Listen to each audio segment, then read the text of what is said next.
Okay, everybody, welcome to our October Zoom meeting.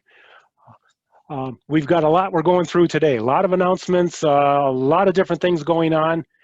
This is going to be an exciting meeting because we've got some great visitors from all over the world. How you like that?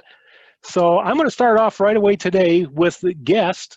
If you're a guest here, we've got some from the UK and from Australia. If you could unmute yourself and introduce yourself to us, that would be great. I'll go first. Right, I'm Steve from the UK, and thank you very much for the invite. Well, thank you for joining us today. It's quite early in the morning for you. No, it's late in the night. It's 6:30 at night. Oh, okay. Good morning. Good morning from Australia. My name's Ian Robertson.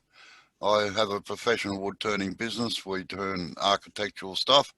And thank you to Robert Elliott for inviting us along. Yep. Thank you for joining us. And I know it's early in the morning for you. Yeah, yep. 3 o'clock in the morning. 3 Okay. Who else we got? And how you going? My name's Jason. I'm in South Australia. And thanks for the invite, Robert. Okay. Anybody else? Anybody from the Blue Water Wood Turning Club? They're supposed to be joining us today.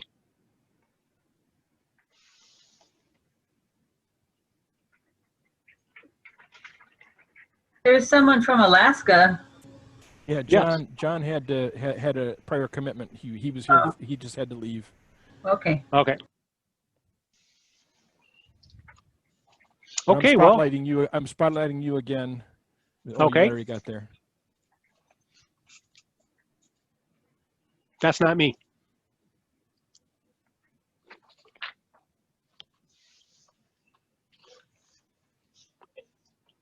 So anyways, up until a couple months ago, our farthest away visitor was Alan Stratton from, I think he's in Arizona now, or is he in Utah?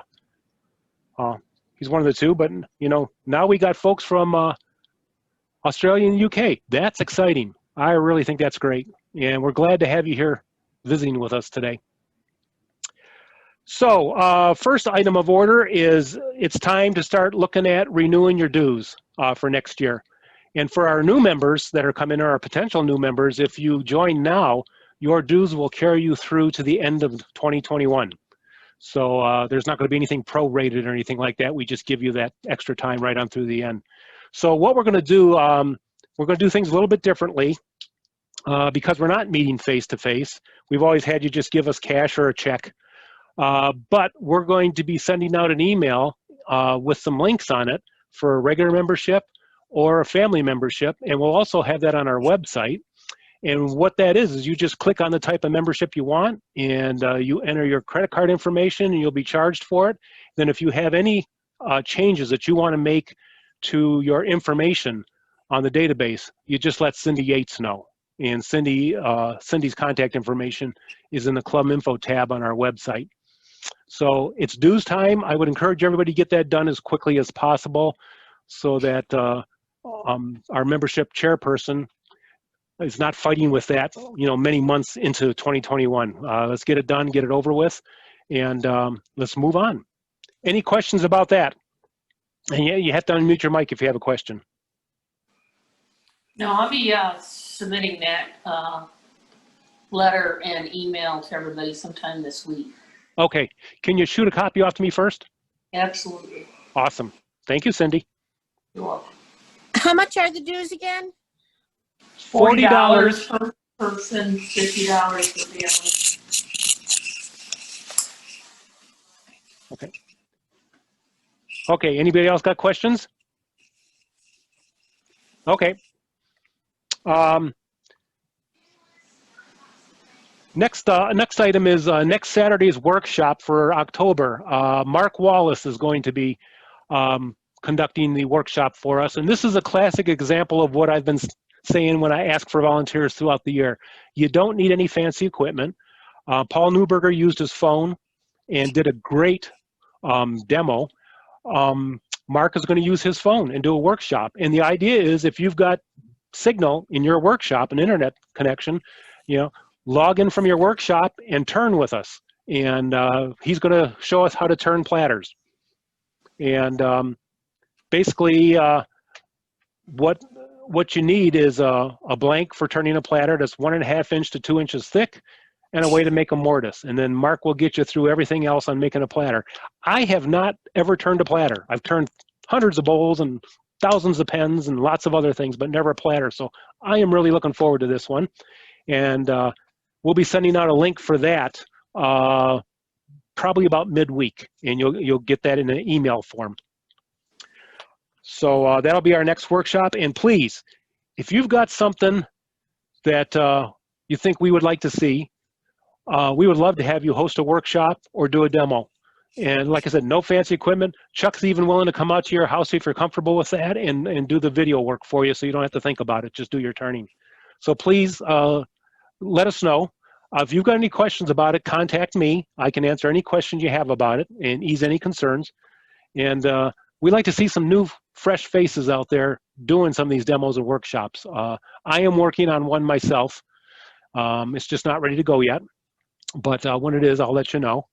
And let's get some fresh faces and fresh ideas out there. And it can be something that we've done before, but like we were saying in our social hour beforehand, you know, you could be doing something for years, but seeing somebody else do it could add a whole new, fresh perspective and teach us some new angle of it. So think about that seriously, and we'd love to have you volunteer. I'm going to turn the mic over to Paul Newberger to talk about an idea we had for a special workshop. Paul? And don't forget to unmute yourself. Okay, I think I'm unmuted now. Yep. Yeah, we can hear you. Okay. So when you get, so I went to the Worldwide Turners Wood Workshop Symposium, I guess maybe 3 weeks ago. And there was a number of videos that seemed like they'd be a lot of fun and interesting to do. So one of them I thought that might be really work out well for a workshop is this gentleman named Raleigh Lockhart, and he does bowls in the shape of leaves. And so I made one. It was pretty easy, and it's kind of interesting.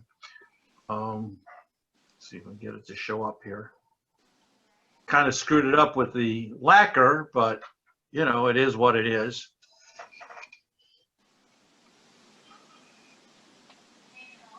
So what you would, you know, what the idea is that the video would be up online for about a week, and then that Saturday we would do a live workshop, and I'll co-host it, or host it, whatever. And then afterwards we'll meet back online and show what we've done, and then Raleigh is going to join us for that portion and kind of look and see what we've done. So what you need to do if you're going to participate or think you want to participate is grab a leaf, and this one happens to be, if it shows up, I don't know,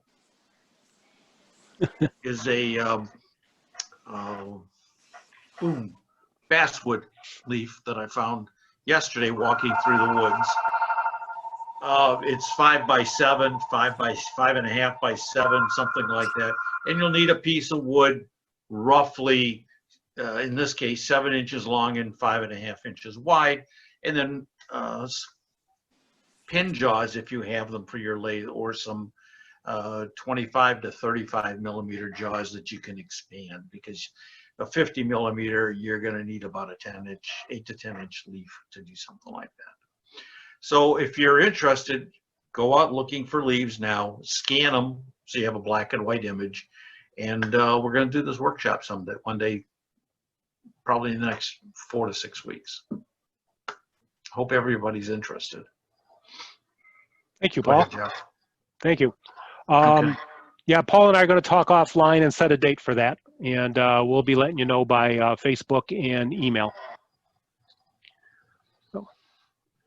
Okay. Stephen has from the UK has offered to do a demo also in chat, Jeff. Oh, he has. Awesome. Thank you. Stephen, if you can hang around after the meeting for a few minutes, I'd like to talk with you then and get some contact information. Yeah, that'd be fine. Not a problem at all. Thank you. Your pleasure. Much appreciated. Okay, you want to spotlight me again? Just like the workshops that I was talking about, we're starting to put together our demos for next year, and we'd like to have members of the club do demos. And again, just like the workshop, get some fresh faces. So again, the pitch is the same. You know, we'll help you with that. Well, all you need is a phone, and Chuck can even come out if you're comfortable with that and do the video work for you. We're trying to book up as much in advance so we don't have to struggle at the last minute to get somebody. So let me know on that one. Okay, PCAC, the Pontiac Creative Arts Center, where we met at until the shutdown. I was talking to Joy the other day, and they're plugging along. They're doing a lot of stuff virtually, and it seems to be working for them.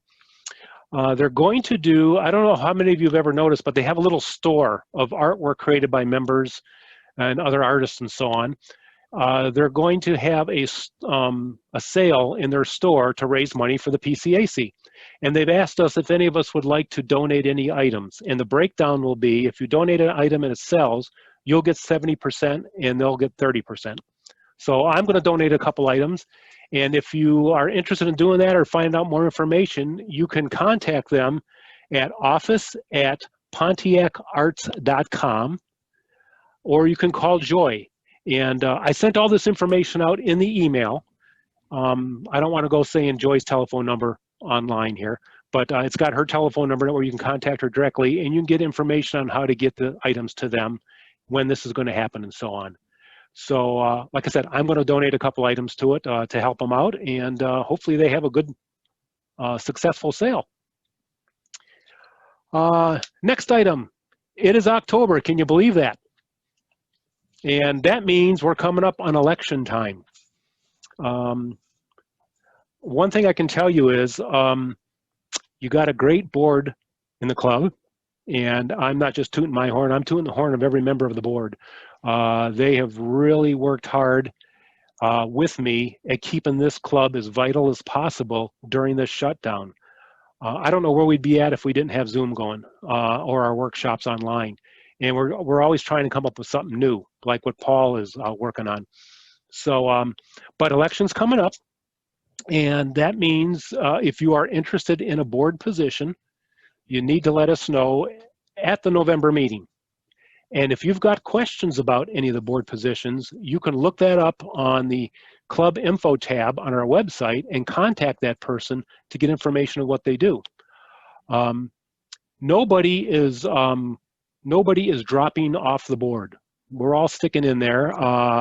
If you'll have me, I'll stick around for another year. But if somebody is interested in being president, I welcome you. I welcome you to step up and put in your name and let the club decide who they want for president. I have no problems with that whatsoever. I've really enjoyed this year, although I've not enjoyed the fact that I'm not seeing you face to face. That's killed me. And I know that's really rough on all of us, not seeing each other, because there is a very important social aspect to this club. But if you'll have me, I'll stick around for another year. And if you're interested in being president, I will say this: it is not the horrifying, terrible job you might think it is. It's actually a lot of fun. I only spend about 4 hours a month on this job. And I will always be there for you. And I think all the board members will say the same, that if you step up for a position and you win it in the election, they will be there for you.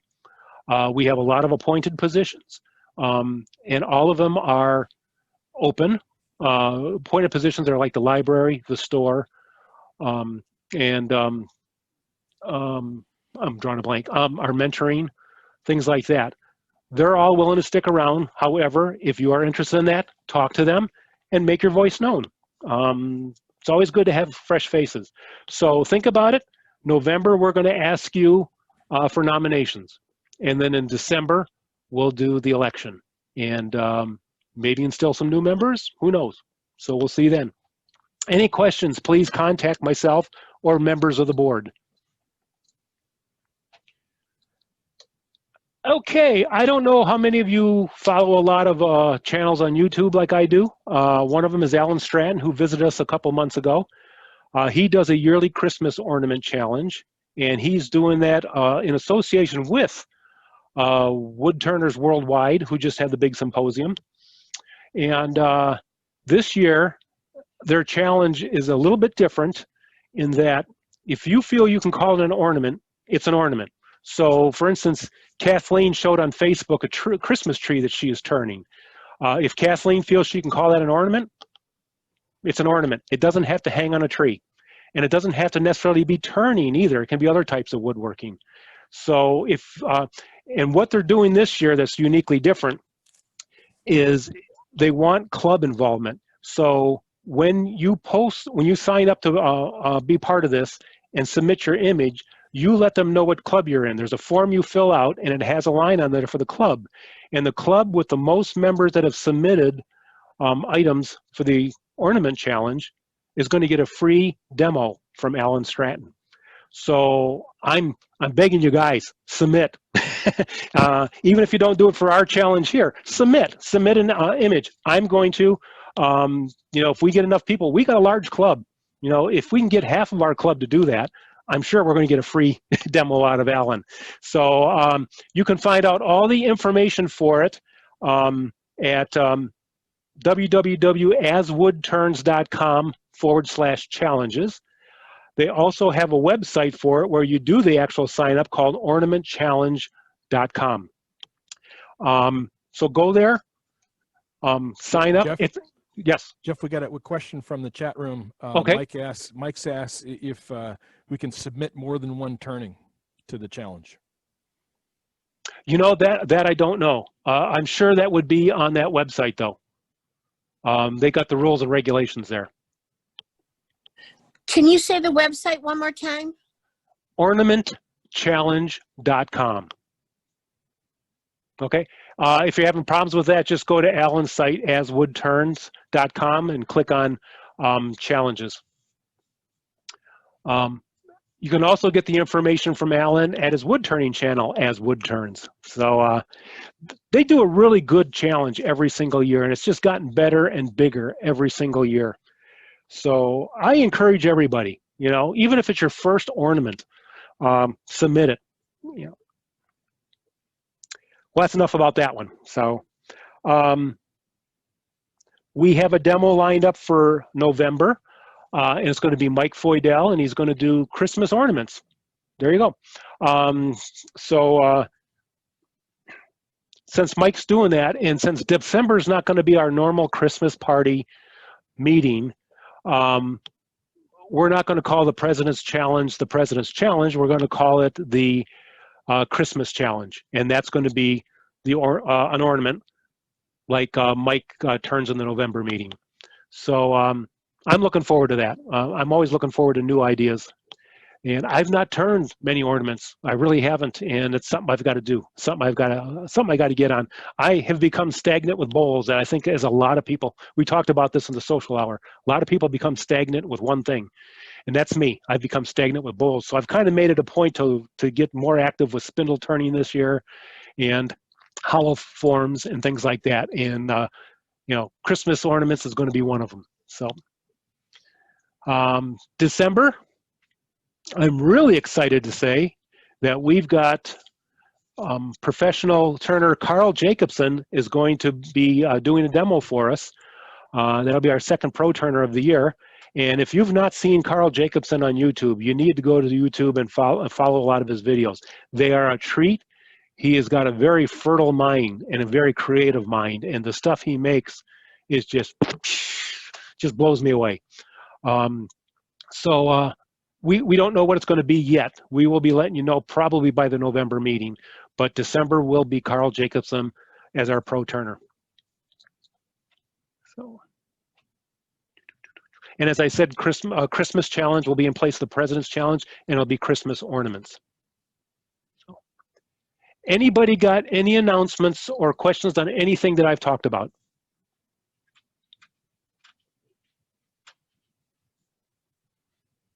Okay. One thing we're going to do, we're going to do our tool review now. But after that, one of the things I didn't have on my announcement list is starting today, we're going to have our tool raffle again. And we've got something really cool for you to raffle off, and I'll explain that when we get to it. In the meantime, does anybody have a tool they want to do a review on? Be it an old one or something new they just got?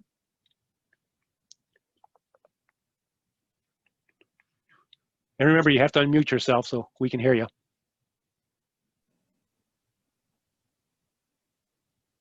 Hey, Matt, we got 2 people in the waiting room.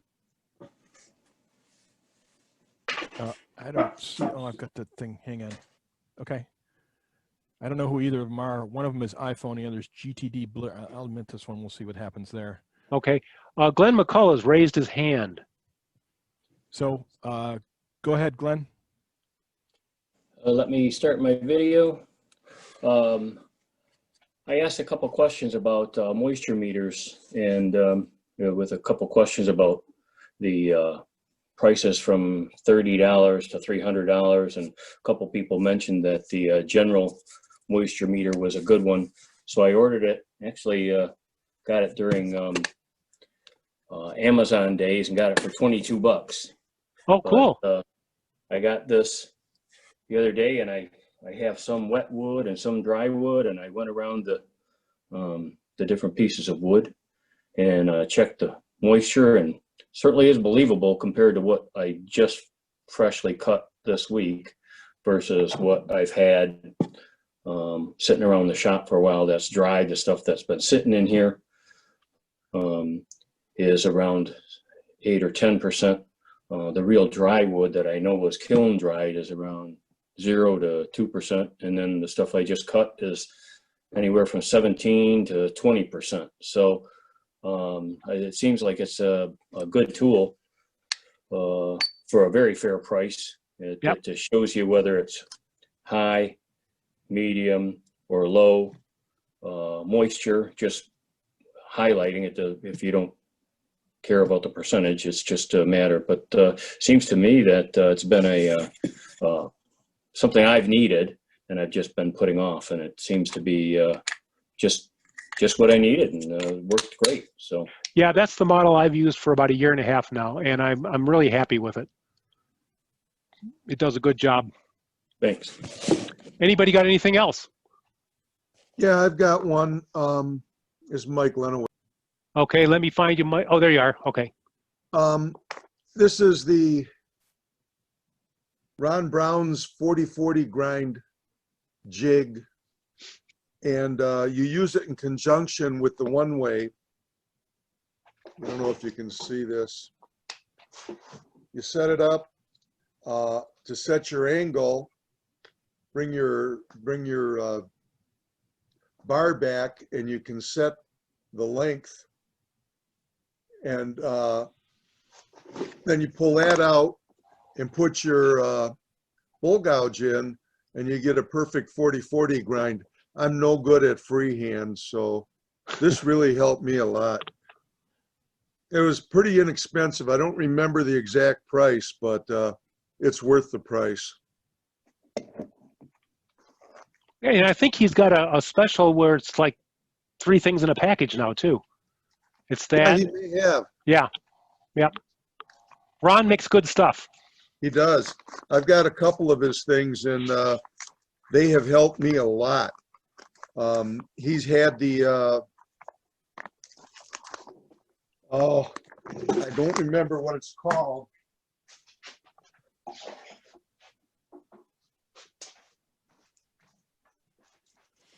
This is what I use to set my angles when I'm doing bull gouges.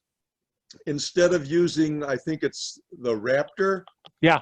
Where you set your different angles, it's all in one tool here. You don't need different tools for different angles. And then for doing a roughing gouge, a scraper, this sets angles also. And they're used in conjunction with the one-way system. And these help a lot. Yeah. Yeah, I think the package he has those items plus a DVD.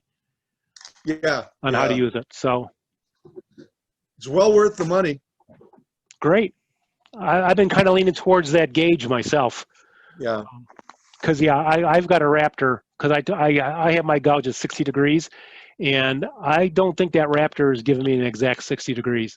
Not that I think 2 to 3 degrees it matters, but you know, I thought about playing around with that gauge myself. Well, I know when Mike Sorge came, and he actually ground one of my bowl gouges, and I was able to match that grind on my grinder and then use these tools to set it up. And I repeated perfectly. Awesome. Well, great. Was that it, Mike? Yep, that's it. Anybody else got anything? Yeah, Jeff, Dan? I have a general question for all the members. Okay. Walnut the Antlers used to make, or was making, threaded brass inserts for vessels. Yes. And I think he's out of business, or he's really sick. Does anybody know where you can get them?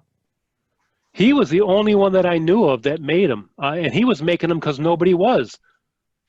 And I know the last time I went to his site, which was about 2 weeks ago, he only had the one up there. Well, I went yesterday and there's nothing up there. Really? Oh my. Well, I hope he's okay. I hope he's not sick or anything. Well, he's had stage 4 liver cancer. So Oh no. So, and he was trying to, last time I looked at, Paul and I have been talking a little bit about it too. And we went and looked, and it looked like he was trying to get his son to do it, but, and he was hopeful that he'd get him restocked, but nothing promised. Yeah, on the AAW site, they talked about it. I think the gentleman passed away. And like you said, I think they were trying to get the son to get it up and running again. Mm. So, you know, when he first started offering those, I called him up and was chatting with him about it. And just one of the nicest guys. You know, we spent an hour on the phone. So I'm really so sorry to hear that. Mm. And you know, when he was doing that too, everybody was coming out of the woodwork saying what a great idea that was and how cool those was. I'm really surprised somebody hasn't ripped them off by now and copied them.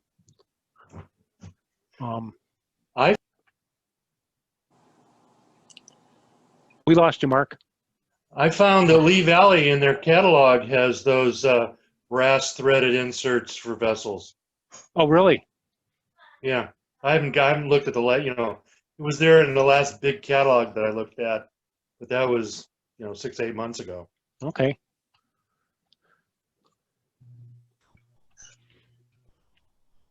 Okay. Anybody else? Sandy? Okay, in the 1800s, I was looking in a book and I saw that they were making, they had spurtles. They're called spurtles. And what they are is like a spatula. So I talked to John Doyle about it, and he had this this for your tailstock. And so you place the wood. Here's my blank I cut out on the bandsaw. So this gets placed in there, and it holds it very nicely. So I made two different spurtles. This is a spurtle, and this is a spurtle. Nice. For mixing things. So I thought that was really handy for Don Doyle's. You probably could make one out of wood. He calls it his spatula, Chucky. Does he? Yeah. Okay, so here it is. Don has a lot of cool stuff. Yeah, toys. Yeah, like I said, if I ever win Mega Millions, a lot of people are going to be getting a lot of business from me. Okay, is that it? Anybody else? Going once? Going twice? Okay, Matt, if you could highlight me. There I am. Okay, I'm going to go up here to my screen and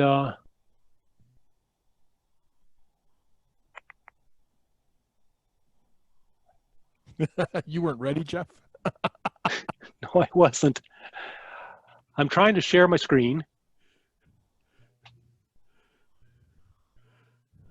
So share screen, whiteboard. I'm not seeing how to get to my, I'm not seeing how to get to my, oh, here we go, files. Nope. What are you trying to do, Jeff? I'm trying to share my desktop. Oh, there we go. It was saying something that I wasn't expecting it to say. So let me get this out of the way and let me pull up this image. You may have to share your screen. All right, maybe not. Okay, never mind. Can you see? Can everybody see that? Okay. Yeah. Okay. This is the John Jordan Halloween system, and it came to us through Henry Morgan, and this is going to be our first tool raffle of the year. So basically, we're going to have a link for you to link on, just like with rejoining and renewing your membership, and that's going to be coming out by email. And then we'll also have it in the members only area of the website, and you can purchase tickets for this. And once we get enough tickets to cover it, then we will raffle it off, just as we did last year with the Frugal vacuum chuck system. So if we sell enough tickets, then November we'll be raffling it off. If not, it'll be raffled off in December. So there'll be a link coming out for that. Watch for it, and you'll be able to start purchasing tickets for that. I've never worked with John Jordan's Halloween systems, but I know a lot of people that have them and really like them. And I know he kind of demonstrated it when he was at our club way back in the Sagebrush days when we were meeting there. So, any questions on the raffle? How much for One the thing tickets, I would Jeff? say is that the link works very well for paying for this. I saw it just before the meeting and went into PayPal and got my $5 ticket. It was real easy. Yeah. It's the nice thing with PayPal is it's very automatic, and you're going to find it to be the same way with membership renewals and joining the club. It's very automatic, and you get a receipt, so that's your ticket. And then we'll keep track of that. When we do the drawing, we'll have a list of everybody who's gotten a ticket, and there'll be a number associated with them, and we will do it as we normally, we'll draw the number as we normally do with Facebook in President's Challenge. So any questions on the tool raffle? Oh, and somebody asked about the price. It's $5 a ticket. Thanks, Jeff. Okay. So I'm going to leave this image up for right now because I'm going to be coming right back to my screen in a minute for the President's Challenge. We're on to the Facebook challenge right now. We had 27 people post images, questions, videos, or whatever pertaining to wood turning or wood or anything like that to our Facebook page. And that's great. You know, Facebook is a very important part of our club. I think it really helps with the fact that we can have social time and face-to-face, so we can help each other out through Facebook. So what I'm going to do is I'm going to get my handy-dandy random number generator here. It's on my phone somewhere. Can't find that now.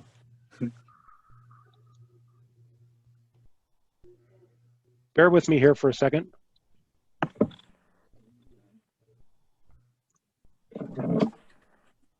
Why am I not seeing it?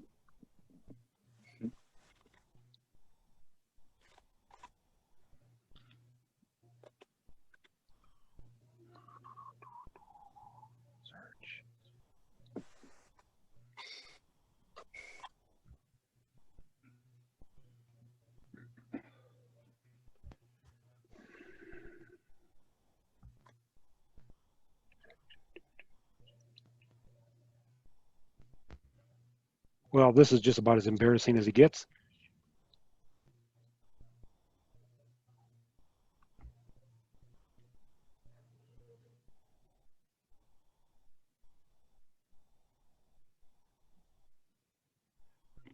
I cannot find my random number generator. I picked number 12.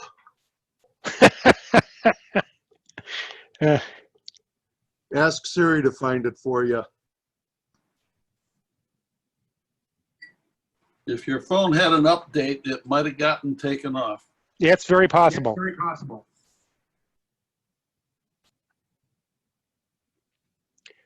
Siri, load my random number generator.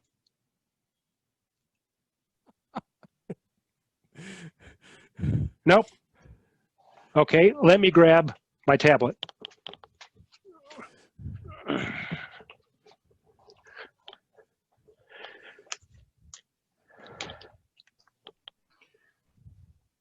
Again, I have nothing in the raffle, so number 12 would be my pick. Okay. If need be, just ask Siri to pick the number. You know, I'll probably end up having to do that. I don't understand what has happened to this.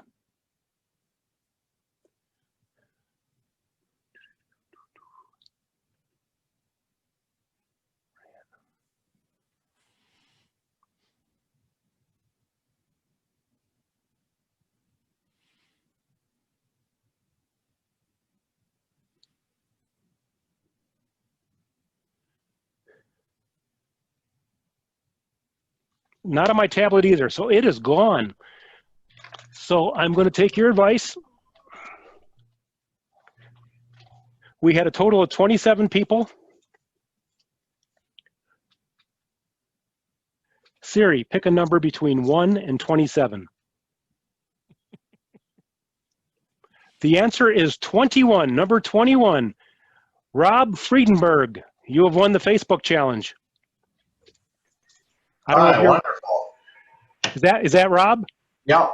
Awesome. Congratulations. So you'll be getting a gift certificate for craft supplies. Oh, awesome. Thank you. Yeah, just FYI, I don't have my own Facebook, so I always post under my wife's, Chris. That's right. Yeah. That's right. That really confused me at first, but that doesn't take a lot to do. Oh, that's great. Thank you. Oh, I can use well, it. thank you for posting. Keep it up. Oh, yeah, I love it. I like No seeing matter everyone whose name you else's. use. So. Yeah. Okay, let's go to the President's Challenge now. Let me get up the images for that. I got to move everybody out of here. There we go. President's Challenge. We had a total of 11 people. Kathleen was a last minute last night. She was in a bit of a panic because she wasn't getting any notification that it was accepted, and that's because it was saying that images couldn't be displayed, but got it all figured out, and Kathleen, you're part of it. First image is the person who did the demo last month, Cindy Yates. And can everybody see that? Yes. Okay. That was Cindy Yates. Next is Don Warren.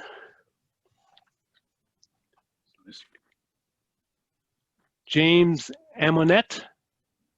I love that jar. That's cool. Kathleen Gardner. Somebody was asking if that's cherry, Kathleen. Is that what that is?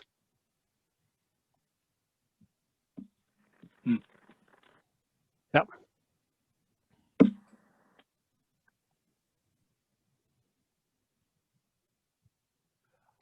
Mark Wallace. And what I did, some people submitted more than one picture, and I took what I thought was the best representative picture for this. Mike Lenaway.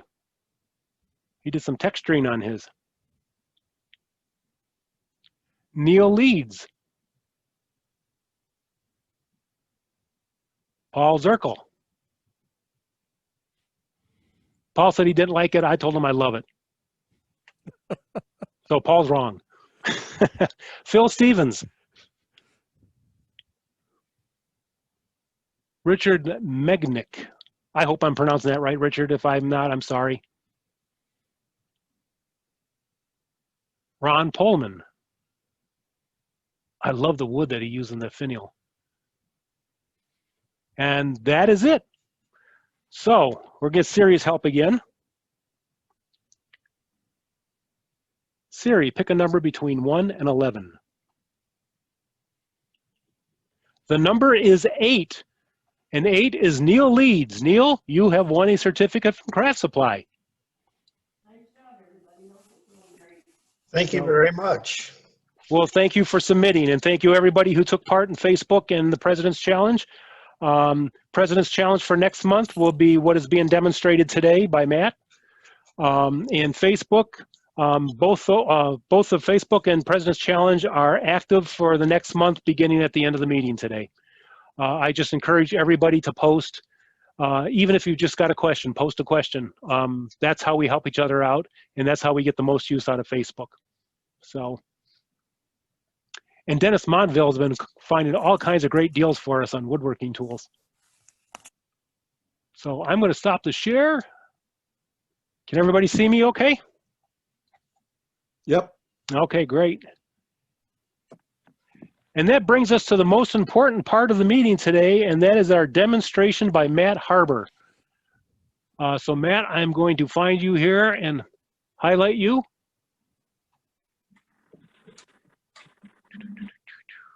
I know, there you are. Let me spotlight you. Can I just ask a quick question, please? Sure, go right ahead. What's your Facebook page called? Detroit Area Woodturners.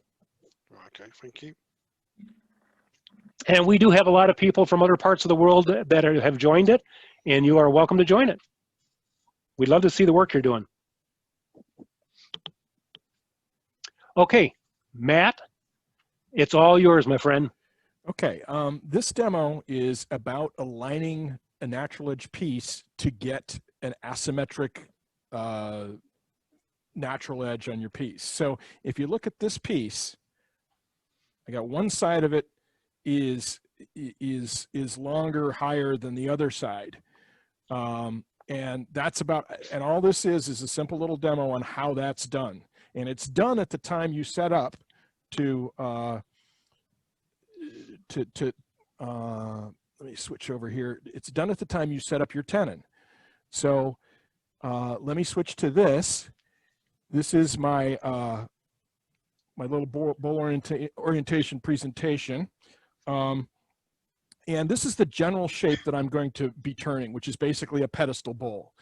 It may not end up this way, we'll see.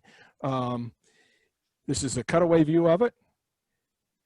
So the critical part about this is that you shift the headstock end before you turn the tenon. So you're mounting it between centers and you're shifting the headstock end while you're doing that. So let me switch to this view. I'm going to be using this piece of choke cherry that I got from Doug Pohl. And it's a little oblong to begin with. So what I've done here is I've marked the center roughly here. And I'm going to look around the piece and say, I like this bark here on this end of it. So what I'm going to do is I'm going to shift where I mount it on the headstock. I'm going to shift it this way when I mount it before I turn the tenon. Okay. So there's the center. And then I'm going to shift it towards that bark. Okay, so here's the center. There it's shifted. Okay, is that clear to folks? Yes. Thank you.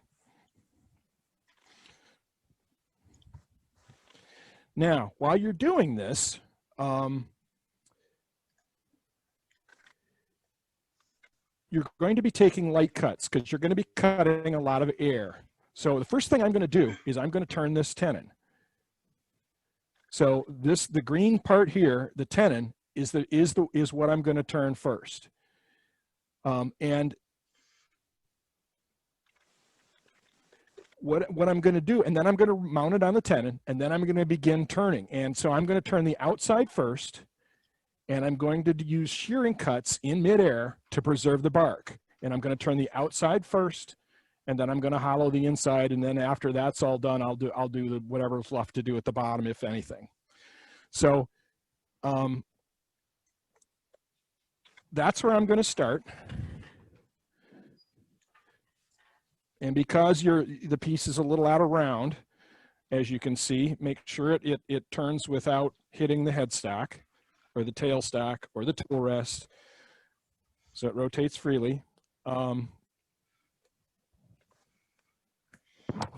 And I start with my deep fluted bowl gouge and get it close. And then I eyeball it. This is my little tenon tester. And I'm taking light cuts.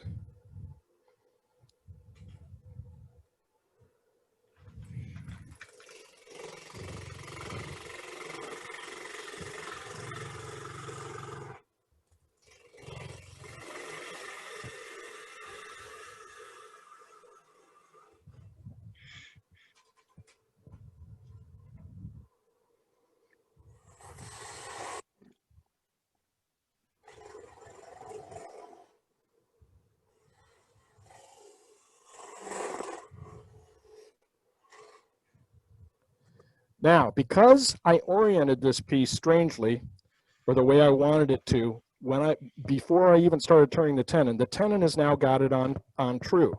So I take it out and I put it in, I mount it on the tenon.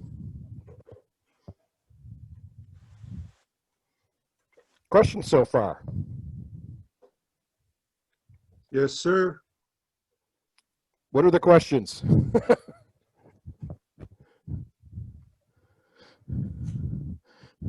I thought How you said, are you with how me far so from center, Matt? How far from center did you move your headstock? Maybe 3/4 of an inch, maybe half an inch, or no, maybe an inch, maybe 3/4 of an inch. Okay, thanks. Yep.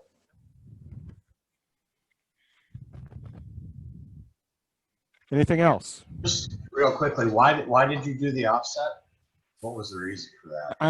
What I'm trying to do is I'm trying to create an asymmetric rim. Okay. Oh, gotcha. So I'm trying to protect my. I'm trying to. What do I do with that little piece? There it is. So this piece here, if it's sitting flat, it's got one side is a lot taller and longer than the other side, and I create that bark at the time at which I'm setting it up and making the tenon. So this piece is probably a log like this. Okay, when I set it up, and so when I tilted it to do the tent, you know, I got it this way.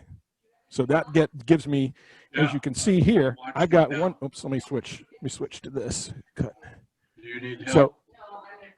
So this is in here. This is in here, like this. Okay. So I'm gonna this side of it is going to be higher, and this side is going to be lower when I'm done. And because I shifted it towards this bark that I want to keep, I should see some of this bark on, you know, some more of this bark on it when I'm done. Okay? Yep, thank you. Anything else? How did you get the bark all the way around the bottom on that sample piece? Same way. The bark's still going to be there. Okay. You didn't shift the bottom then. You left the bottom right on center. Yep. And yeah. And yeah. Because I'm actually going to try to do a pedestal bowl here, I will probably not leave the bark on this piece I'm going to turn today. But I'll show you what that looks like before I turn it off. How's that? Great. Any other questions?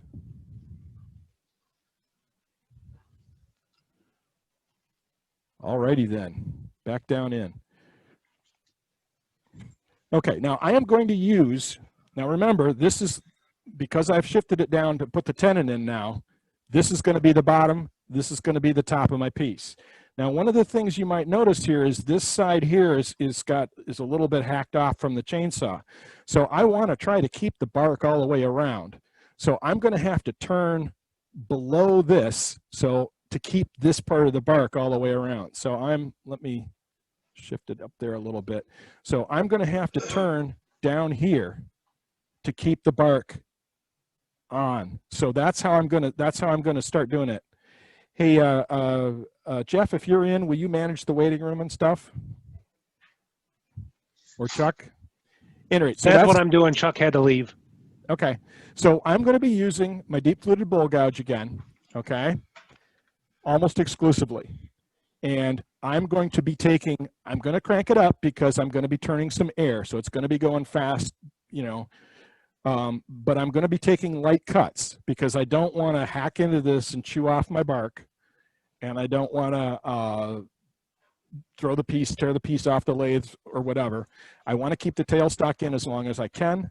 And I want to approach this. So when I'm turning on this, I'm going to try to cut in and then creep up to where the bark is so that I keep my bark. So I'm also noticing where this is, you know, on my tool rest. And if you guys would like, I can not move my tool rest and put a piece of tape on here so I know to not go any deeper than this. So let's just say I don't want to go any deeper than that, okay? So I'm going to turn down in here in this part here and then creep up so that I keep my bark. And once I've got my bowl shape defined, then I'll go and hollow it from the inside, okay?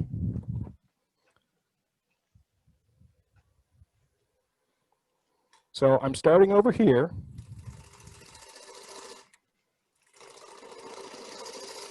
And I'm creeping up on it.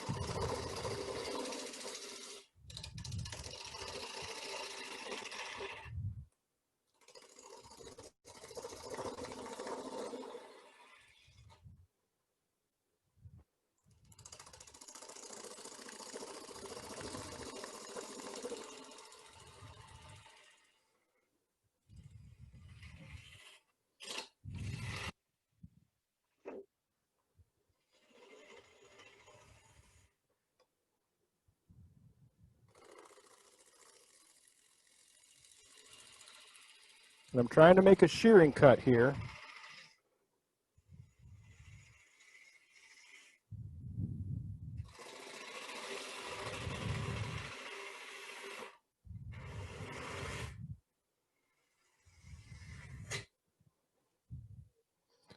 All right, so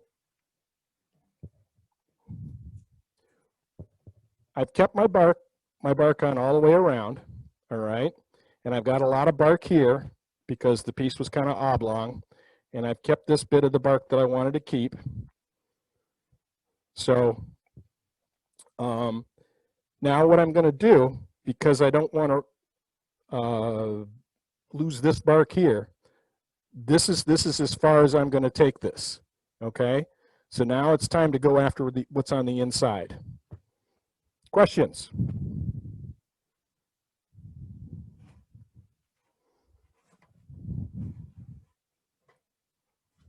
There are no questions in the chat right now. Okay, that's good. Make space so I can take the tailstock out of the way. And remove anything that'll jab me in the elbow.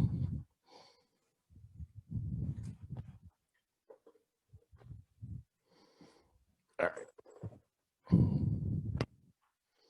So let me switch back over to this view.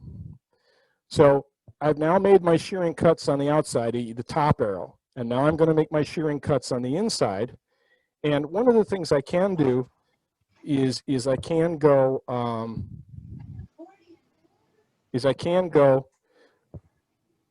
I can make a cut. The thing I've got to protect is I've got to protect this bark because I want to keep it. And if you're going to super glue the bark, now's a great time to do it, at least on the outside. So you would super glue out here to keep the bark on, okay? So I can make the cut a pull cut like this, but I got to be careful and cover this. Does somebody have a question back there?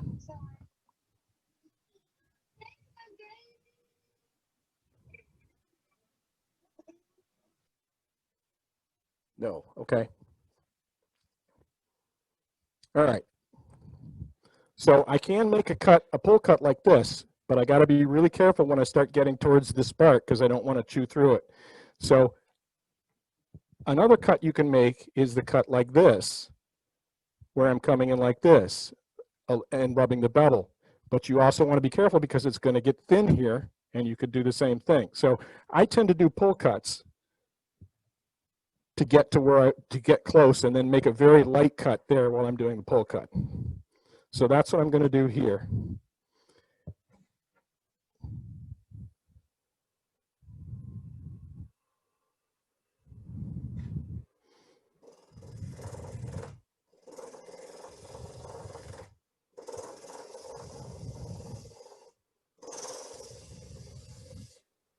Hey, Matt? Yes, sir. Can you switch to your in camera, please?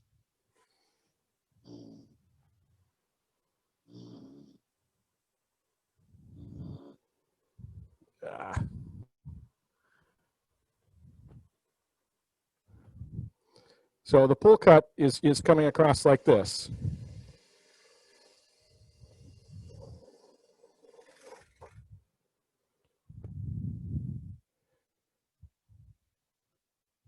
I've got a ways to go before I'm affecting this. So when I'm making the push cut in, and you don't want to take a lot of wood when you do this, because you're trying to be careful.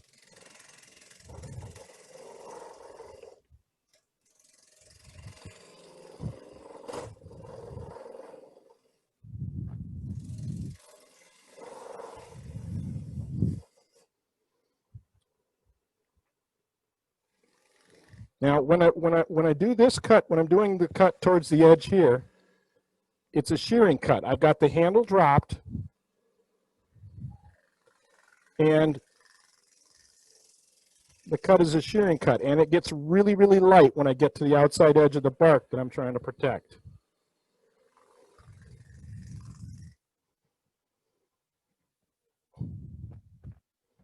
So I'm almost there. This stuff here I've got to turn off.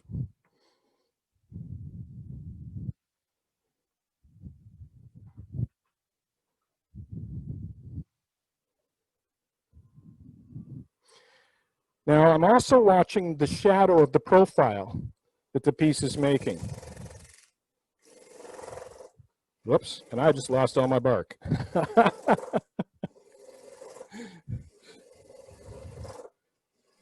That's a design enhancement.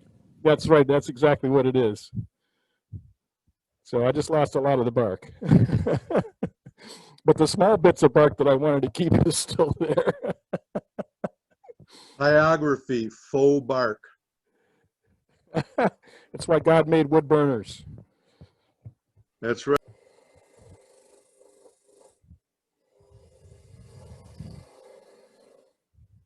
And what I'm doing is I'm watching the shadow, I'm watching the profile shadow and turning to that shadow, because I know that there's parts of this that are just thin air.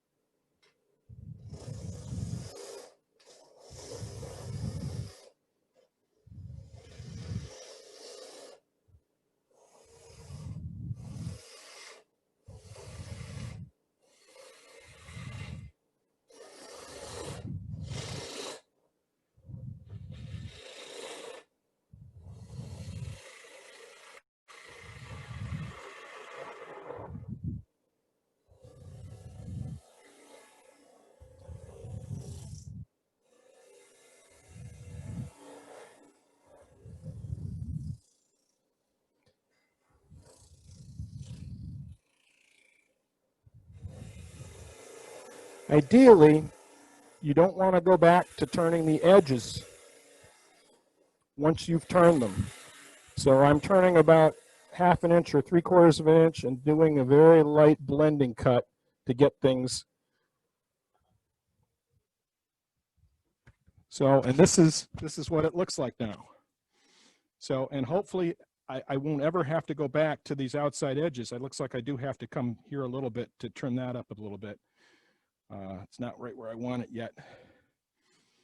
But these edges are now going to be fairly thin, and they'll vibrate and wobble and shear off and shatter off if you don't if they're not supported. So you want to turn it to completion and then move down and turn it to completion and not come back up if you have. I'm going to try it anyway, but we'll see if how it happens. So I've got to turn a little bit of this off here.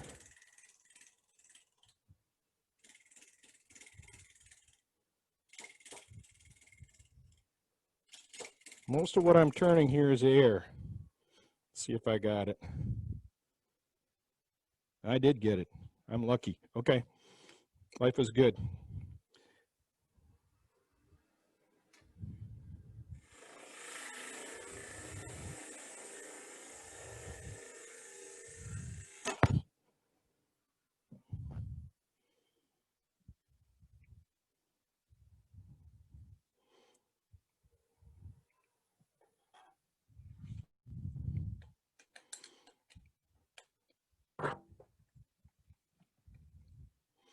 So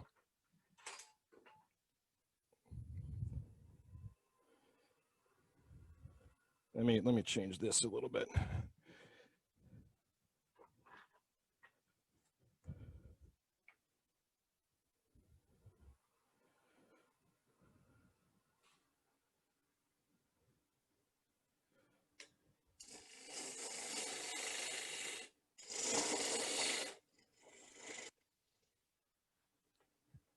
So I've got to be careful again to make the light cuts to the edge and not go through.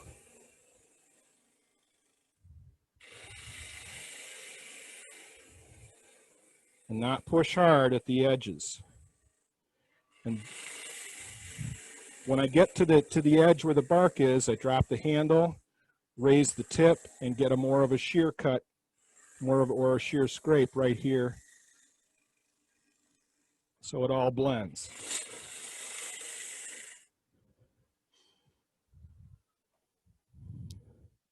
Any questions so far?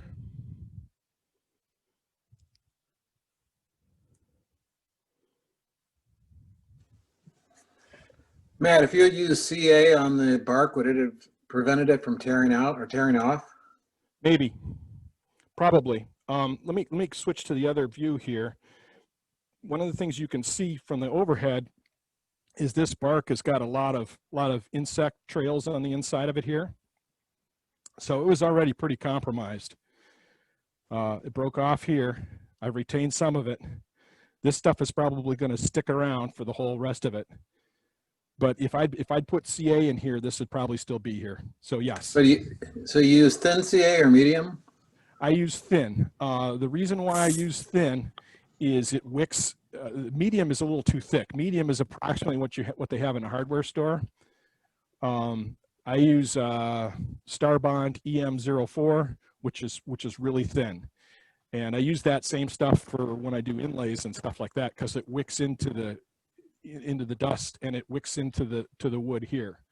So whenever I want to keep the bark on and I want the CA to wick into the wood, that's what I use, is the really thin stuff. So I'm allergic to CA glue, really severely allergic to it. Can't use it. So is there anything else you can use?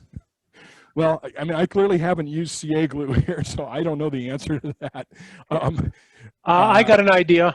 I have talked to some other people. A lot of people who are working with punky woods are starting to use a 50-50 mix of acetone and resin. And they also said that they've used that in place of CA because a couple of them were also allergic to CA. So thank you. That might be a good avenue to try. Okay, thanks. Mm-hmm. Hobby store sells a product called Foam Safe CA, and this has no odor to it. It does, so you might want to try that too. Yeah, Parfix is also odor-free. Matt? Yes, sir. Ken McCormick in chat has asked what the moisture content is. Don't know. Okay. And that might have been earlier on in your demo. I just didn't catch it because it wasn't scrolling. I gotta take the auto off of there. Let me find my moisture meter and I'll tell you. I have no idea. This wood is relatively recently cut. So the moisture meter I have is a Harber Freight Special. I don't know what it cost me. But it was probably, as it says, 14%. Okay. So I usually consider anything less than 10% relatively dry. So this is still kind of wet. It was only cut a few weeks ago. This is one of Doug Poole's, or Doug Moore's choke cherry pieces. So we cut it when I was there a couple of weeks ago. So it's relatively fresh. So I'm going to keep hollowing out the bowl here.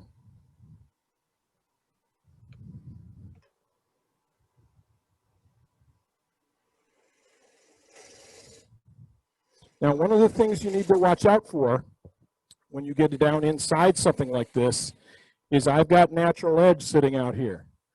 I got to make sure that I keep my hand inside the tool rest, or I'm going to put cuts on myself.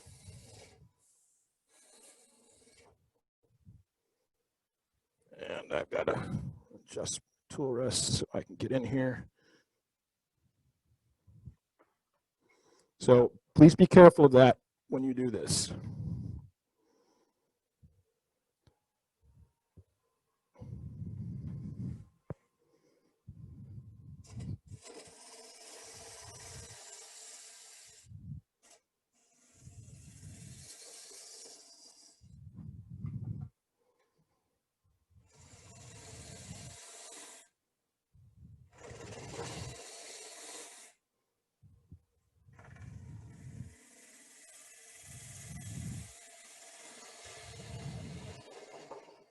So, and we've all turned bowls.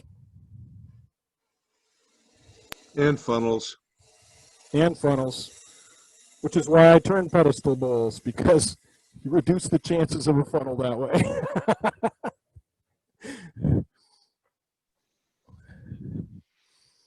Okay, so it's probably a little too wet to sand still, but all right, so let me go to this view. If I wanted to leave the bark on here, now's the time to define that. So, you know, maybe I'm going to put my pedestal in here.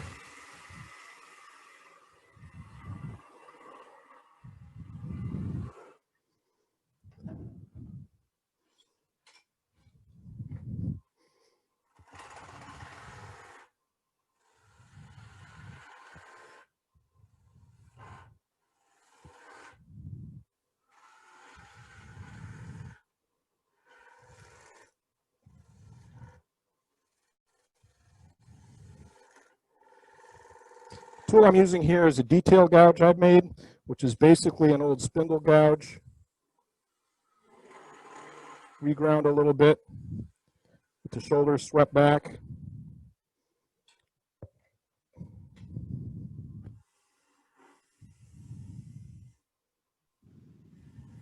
Do you do freehand sharpening or do you use a jig? I use the True Grind jig. Okay.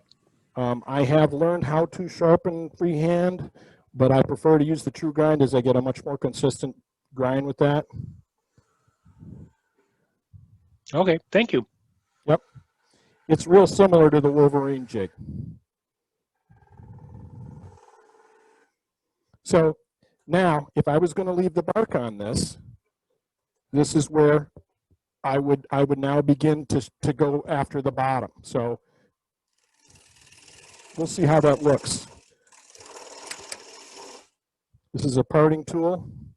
It's got a sharp edge on it.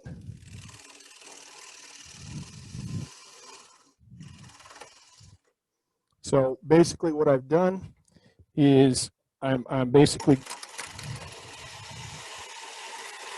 going in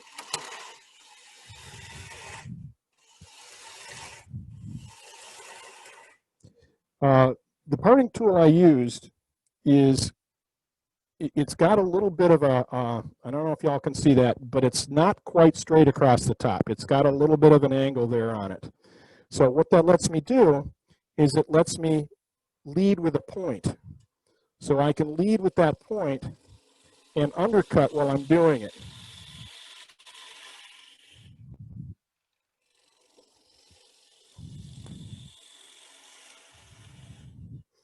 So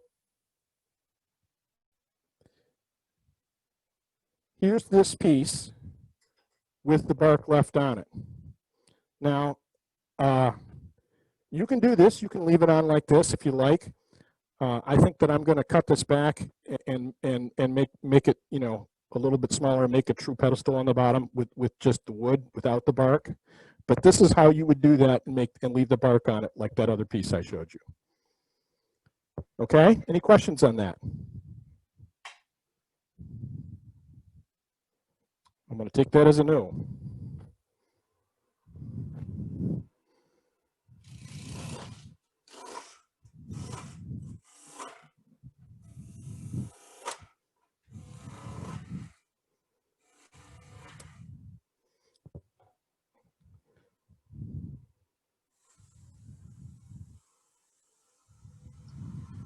Yeah, Matt, this is an excellent example of how it's the sequence that matters. Yeah.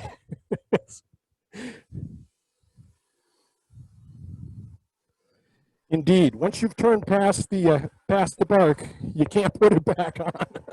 Nope. Nope.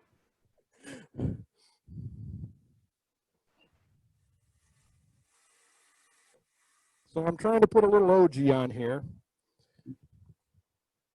And I'm switching between my detail gouge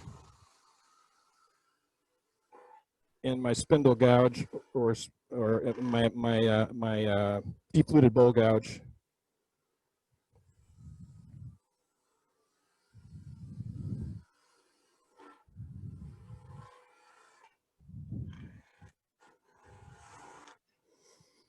Okay, and then I will let's see. I'm going to bevel this part of it a little bit, and then undercut it to cup the bowl.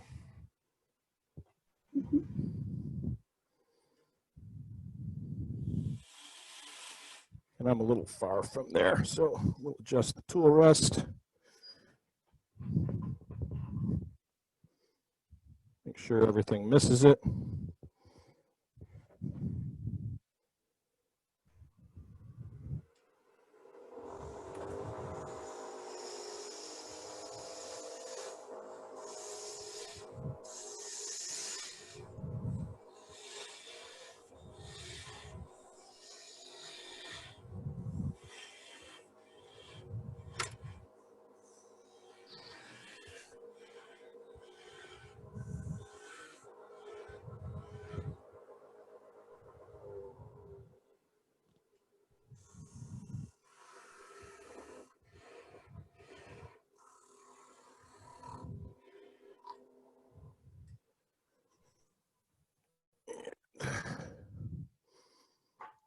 Take a saw, finish it off. So this is how the pieces ended out. I've got one side that's a little longer and higher than the others. I've managed to retain some of the bark. Let me switch over here and say, there's the piece. Very nice. Okay, any questions on anything I did there?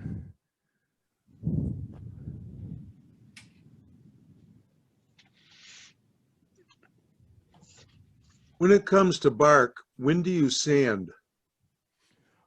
Well, I mean, ideally you sand when you get to the point where you've got to, you sand when, you know, like I would sand after I turn the outside, I would sand the outside, okay?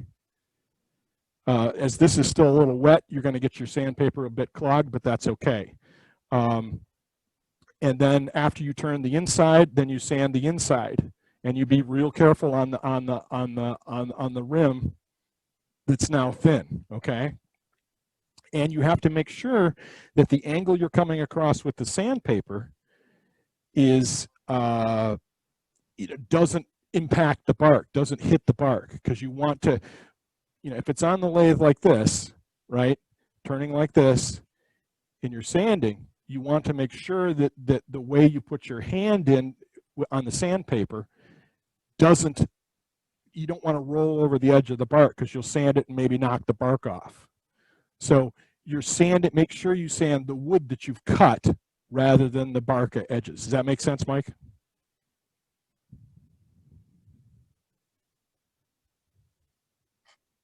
Does that make sense, Mike?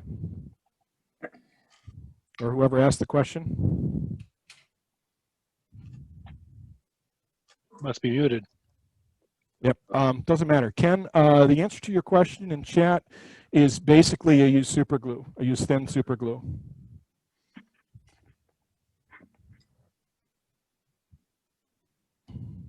Anybody else?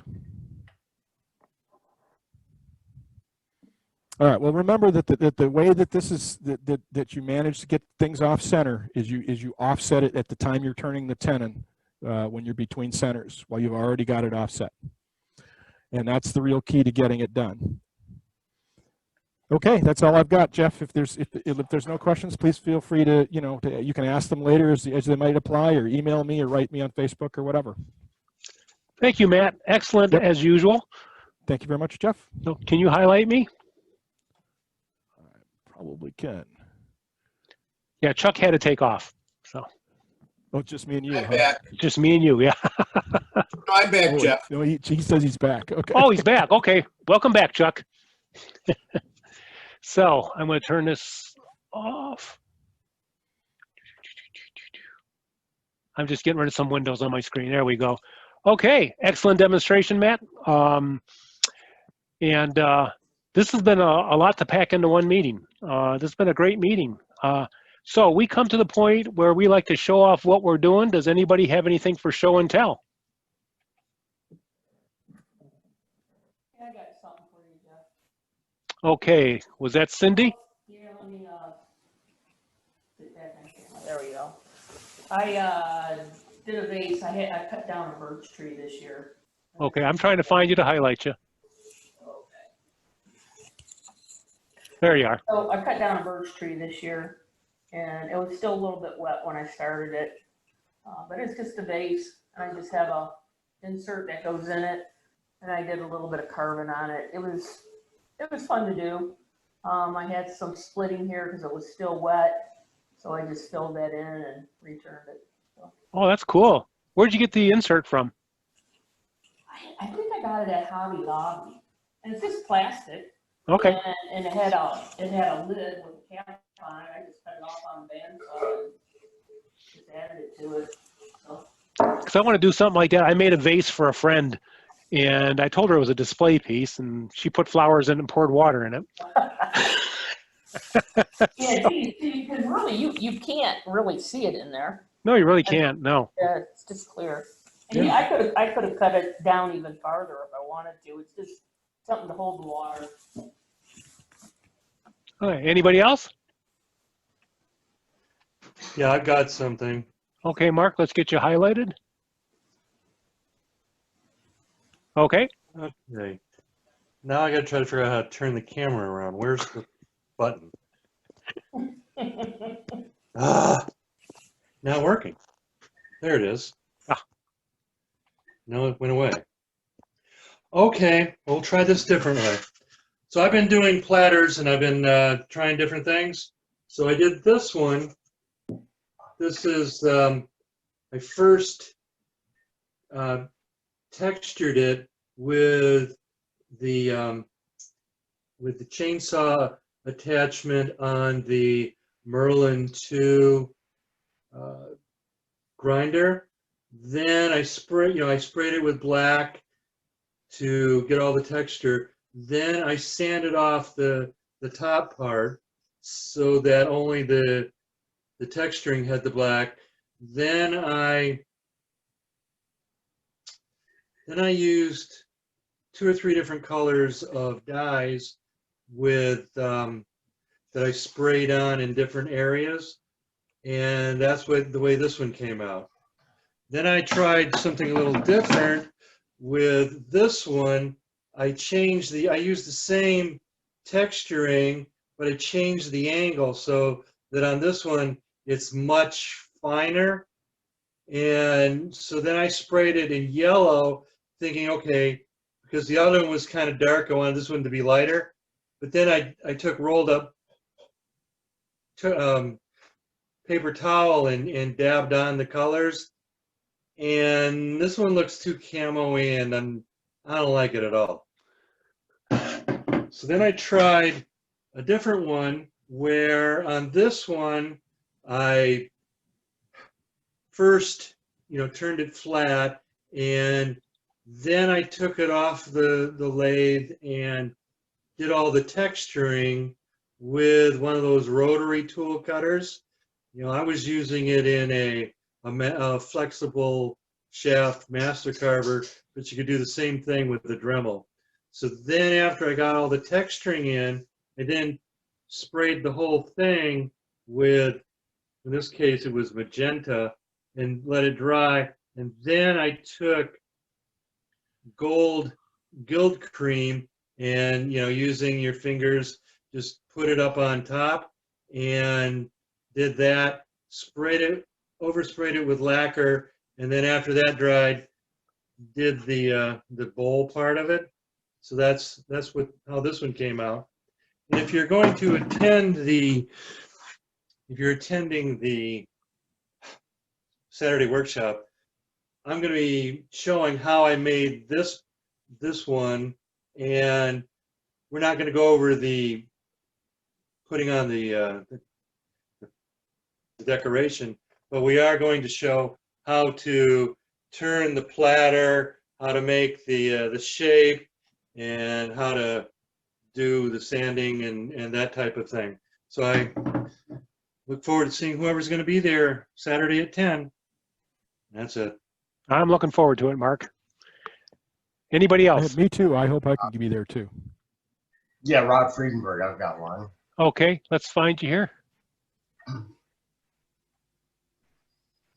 Okay. It's showing up. It's my lighting's not very good, but what I was trying to do is I got a block of mahogany.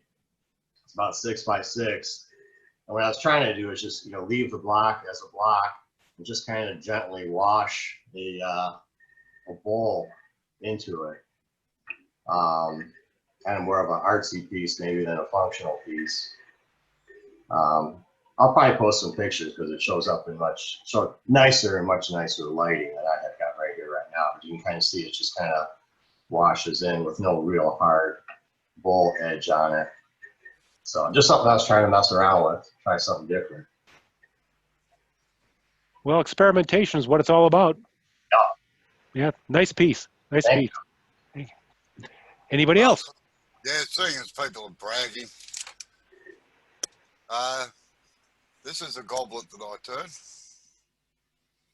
Hold on, I'm spotlighting you. Yeah, right. There we go. That's a goblet I turn. That's 400 millimeters long. For that, I used the steady rest on the lathe itself.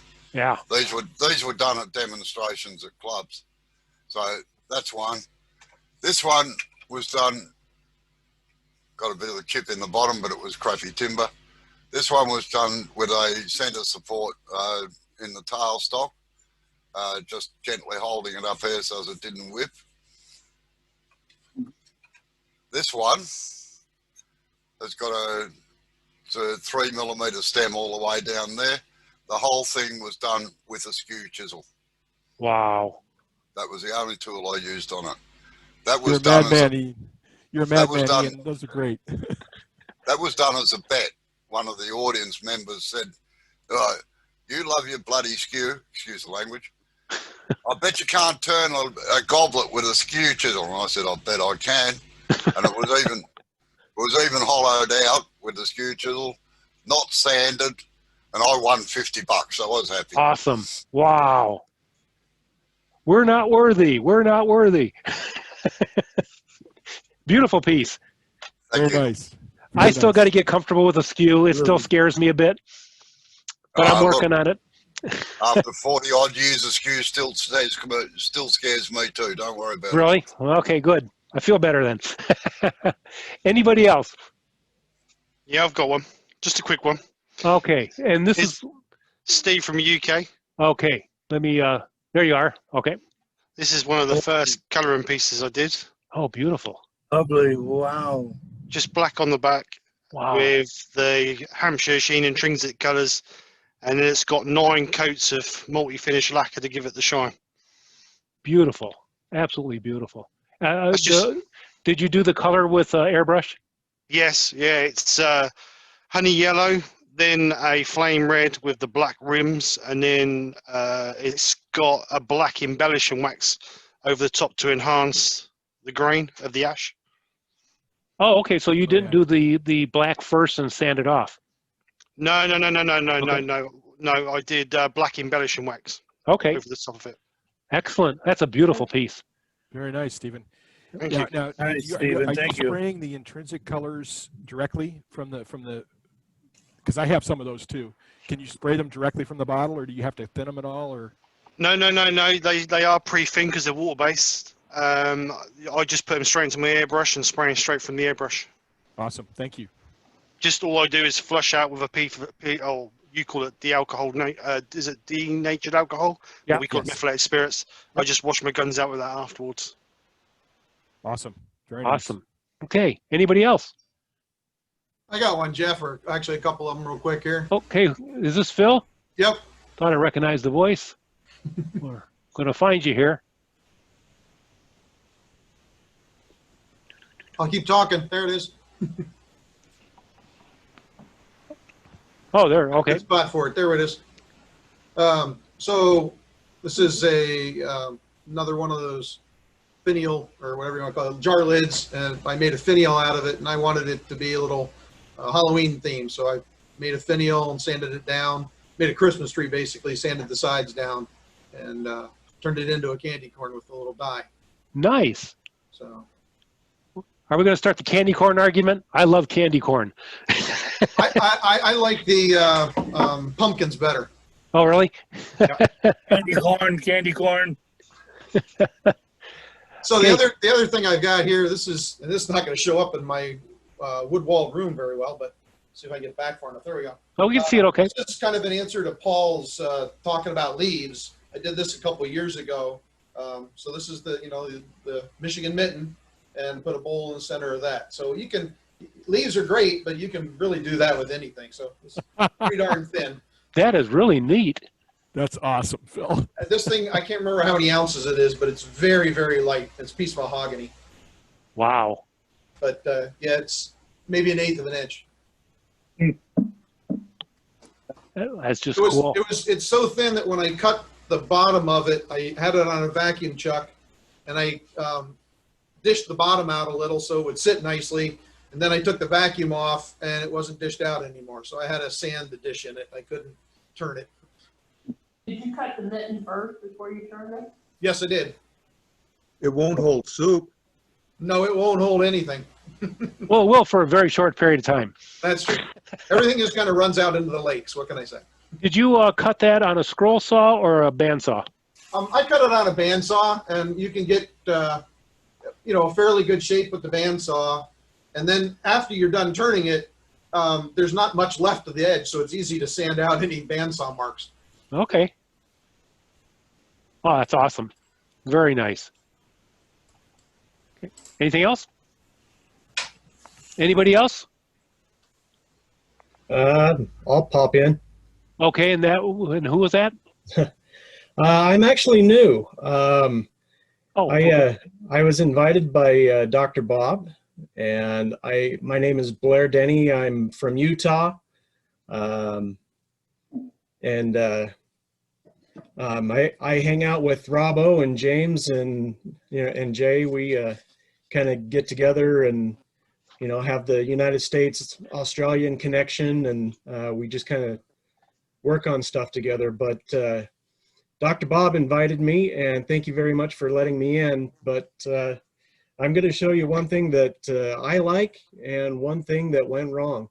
So the one thing that I've been doing a lot of are these. We're doing some Purple Heart, and this is Cherry. And then eventually you just take a candle and melt the wax and put a candle in the middle of them and sell those. Cool. The other thing things that go wrong is I did this the other day and ended up going too thin. And so now we're going to try to figure out what to do with that. But I have a whole shelf full of those. Anyway, but these are a lot of fun. And once you actually do them right, then they, make nice candy dishes and things like that. So I need to figure out what to do with that. If you guys have any ideas, let me know. Robbo says picture frame. A ring, a ring frisbee. There we go. I didn't Plug it with something like walnut or corian. Hey, there you go. Put a mirror in the middle. Yeah. Another good idea. Your first piece where you put the purple heart on top? Yes, sir. I did the inverse of that because I made a bowl that I turned too thin on the bottom, and it became a funnel. And it was a piece of cherry from Michigan here, so I stuck a piece of black walnut on the bottom and turned it. That just came, and I did it opposing grain, so it just came out unbelievably beautiful. And I threw it up in a craft show, just hoping people would appreciate it, and got $90 for it. Gotcha. So. I also wanted to let you know that I am in the same club as Alan Stratton. So. Oh, okay. But I haven't seen Alan in a while, so. I love watching Alan. I just like everything about his channel. Yeah, he's a class act for sure, and let me tell you, that guy, mathematical. Whew. Yeah. I go cross-eyed when he starts doing that. And, I would never do the math for a sphere. I would just turn until I got a sphere or nothing. But anyway, Jeff, thanks so much, and you guys for letting us in. Well, listen, I am glad you could join us today. And I was going to say, too, that when I'm watching my videos, as soon as Alan's music comes on, my wife says, "You're watching Alan again, huh?" I have another thought for your bottom. I just did one by accident a couple of weeks ago, and I filled it up with epoxy, a colored epoxy. And if you wait 1 second, I'll go grab it and I'll show it to you.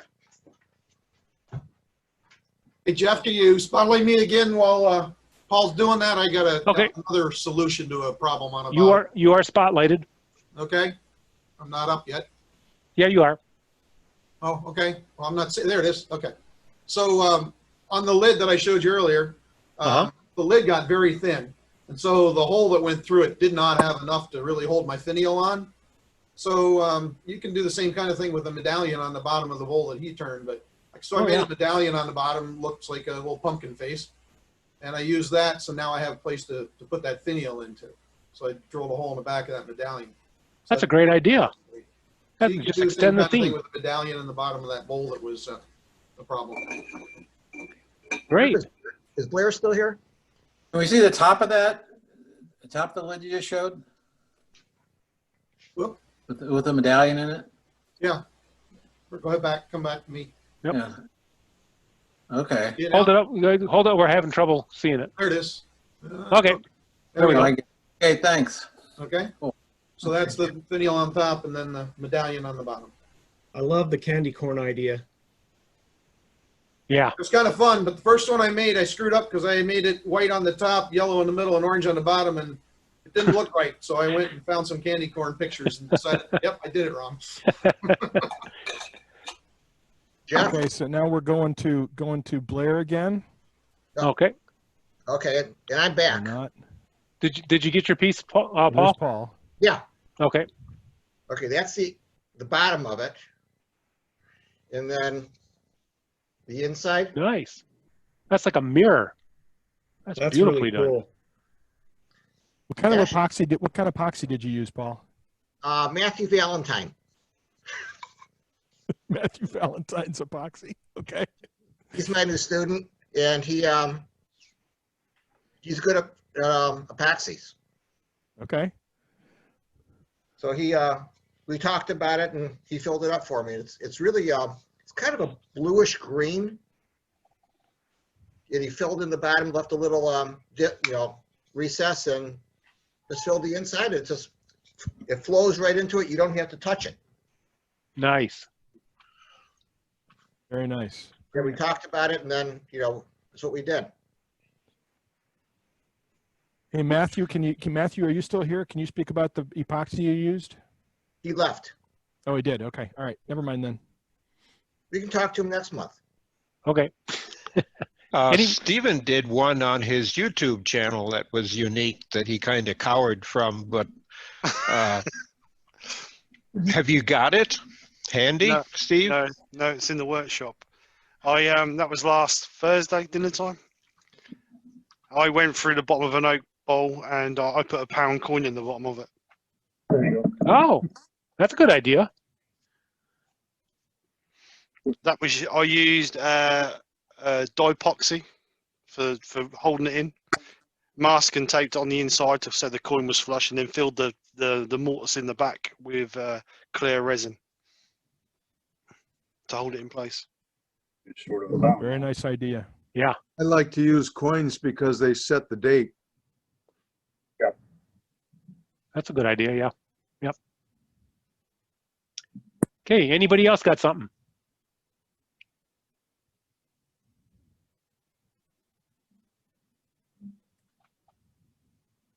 Okay. If we can come back to me then. All you, Jeff. Thank you. I just wanted to say that, that's our meeting. And this has been a fun meeting. They're all fun, but this has really been a truly fun, exciting meeting, and particularly because we have great special guests with us today. I want to thank our friends from the UK, from down under, Australia, and Utah for joining us today. And I know it was asked earlier, but if you want to become part of our Facebook, just go onto Facebook and search on Detroit area woodturners and ask to join, and we'll get you in. We'd love to see the work you're doing. So don't forget, next Saturday, we'll have a link coming out for you for the workshop with Mark Wallace, and then next month we'll be doing Christmas ornaments. So thank you everybody that joined us today. We had quite a large audience today. We're at 45 right now, but I think at one point we hit 53 or 54, didn't we, Matt? I saw 56 at one point. 56. So. Okay, great. That's a great number. So anyways, in the meantime, stay safe. Stay safe in your shop, safe wherever you're going. Get those frustrations out, and we will see you next month for our next Zoom meeting. Take care. Bye. Bye, Jeff. Bye. Thanks.